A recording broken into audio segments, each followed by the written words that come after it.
Watch a highly trained dog in action, and it looks like magic. Instant, structured obedience driven entirely by spoken words without any physical force. But getting to this point requires unlearning a persistent myth that dogs obey simply to make us happy. They don't. A dog's behavior is governed by a strict economy of motivation. They act to access something pleasant, to avoid something unpleasant, or because the behavior itself is inherently rewarding. To leverage that economy, you have to control the environment. Before teaching a single command, you need a quiet space free of competing distractions, a dog that is hungry and ready to work, and a supply of high-value, soft treats that can be eaten instantly. You also have to master the physical mechanics of the reward itself. Notice how the thumb locks the food against the palm. This forms a narrow valley, forcing the dog to push their muzzle into your hand to access the treat. This grip gives you complete physical control over the dog's head. Setting up this quiet environment and physically controlling the reward economy are the non-negotiable first steps.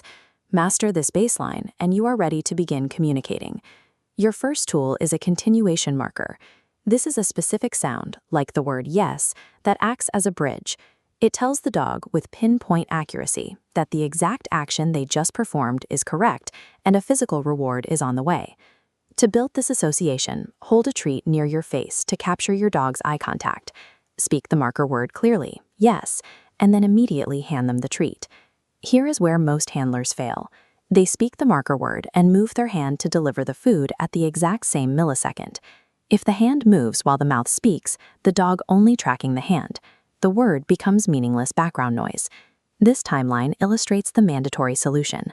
You must speak the marker word, hold perfectly still for a precise half-second gap, and only then move your hand to deliver the treat. The sound has to predict the movement. After enough repetitions, you will see involuntary physiological responses firing in that half-second gap. If the dog hears the word and immediately begins salivating or licking their lips before your hand even twitches, classical conditioning has taken hold. A fully happens, even from across a room. Knowing the dog understands payment is guaranteed. Now we use that food to build muscle memory through a process called luring. Luring operates on a simple physical rule. Wherever a dog's nose goes, their rear end will automatically do the opposite. It functions as power steering for their body. To execute a sit, hold the food securely in that thumb valley grip right at the dog's nose. Slowly raise your hand directly upward. As the dog tilts their head back to track the food, their rear end naturally levers downward. Timing here is absolute. The exact millisecond the dog's anatomy hits the floor, you fire your marker word, yes, and release the treat. For the down position, start with the dog in a sit.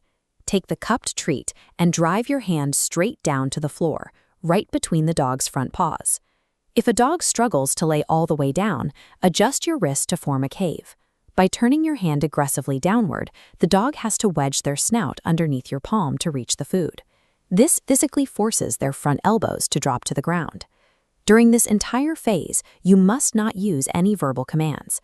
Do not say sit or down. Luring exists solely to establish the physical muscle memory of a behavior.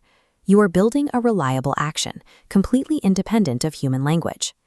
Once the dog confidently follows the physical lure into position every single time, your objective shifts.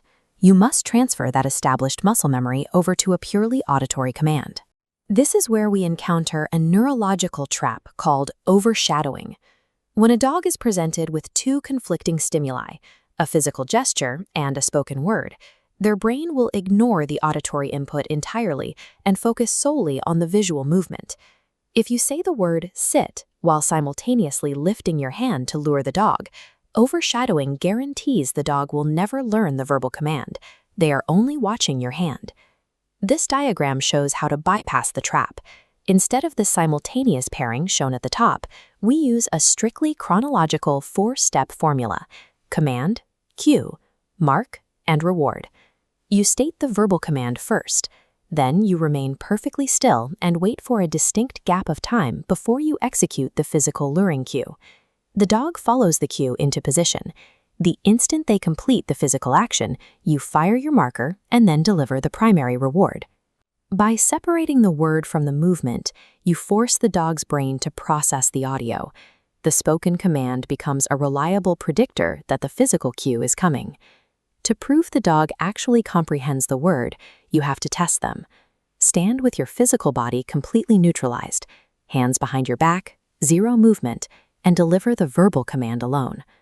With enough repetitions, the dog will hear the command, anticipate the physical cue, and simply execute the behavior purely based on the linguistic trigger. If the dog stares at you and fails the test, do not repeat the command. Calmly implement the physical cue to guide them into position. It just means they need a few more repetitions of the 4-step sequence to cement the association. Command, cue, mark, reward. This formula is a universal algorithm. By isolating the motivation, perfecting your timing, and eliminating overshadowing, you can scale this exact sequence to teach a dog virtually any behavior, transforming chaotic energy into clear, reliable communication.